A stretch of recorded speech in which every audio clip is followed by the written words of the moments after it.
Bonjour à tous et bienvenue à Andorre-la-Vieille, ça va être une super expérience. On se retrouve tout de suite pour le Andorre-la-Vieille Tour. Enclavé entre la France et l'Espagne, en plein cœur des Pyrénées, Andorre-la-Vieille est la capitale de la principauté d'Andorre et compte environ 22 000 habitants. Son histoire officielle débute en 1278 avec la signature du pariage entre le comte de Foix et l'évêque d'Urgell, créant la principauté d'Andorre.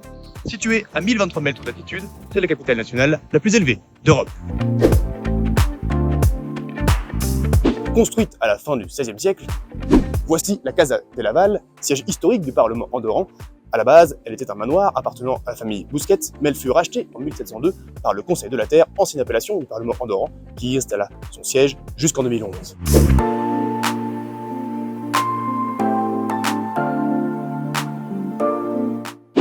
Petit point politique. Andorre est une diarchie constitutionnelle et parlementaire. En gros, elle a deux chefs d'État, l'évêque d'Urgell et le président de la République française. Tous les 4 ans, le peuple élit les membres du Conseil général, le Parlement andorran, qui vont ensuite élire le chef du gouvernement qui va conduire la politique de la nation.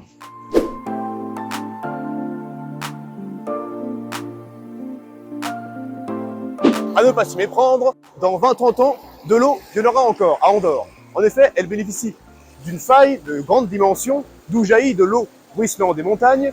Sodique et riche en soufre, la mairie décide en 1987 d'y installer un centre thermoludique unique en Europe, le Caldea, où nombre de personnes viennent bénéficier de l'hydrothérapie andorrane.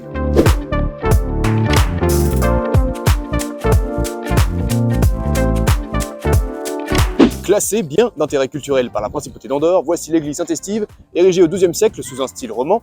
Elle a subi de nombreuses modifications au cours du XXe siècle, mais a gardé de l'époque romane son abside en demi-cercle, qui est une construction située à l'extérieur du bâtiment, et c'est la plus grande de toute la principauté.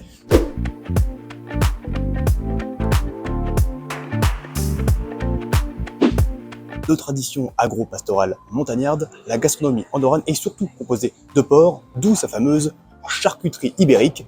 C'est super bon, c'est vraiment super bon.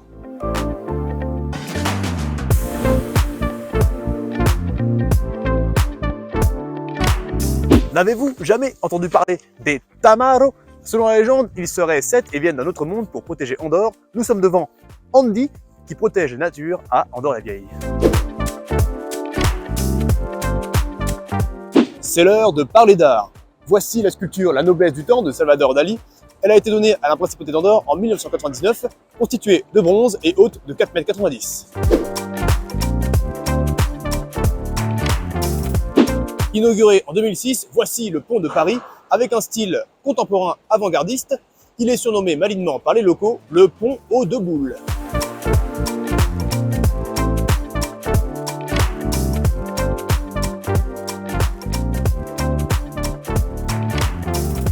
De par sa géographie, la cuisine andorrane est fortement influencée par la cuisine française et catalane, et le plat le plus typique est la escudella, une soupe traditionnelle à base de charcuterie de pays, de viande et de légumes de saison. C'est super bon, c'est super bon.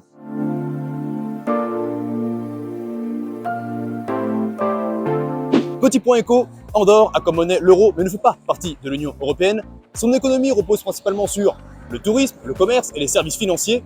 Le revenu moyen par habitant est supérieur à la moyenne européenne et le taux d'espérance de vie est l'un des plus élevés au monde. En tout cas, on n'est pas vous, mais on va rester un peu.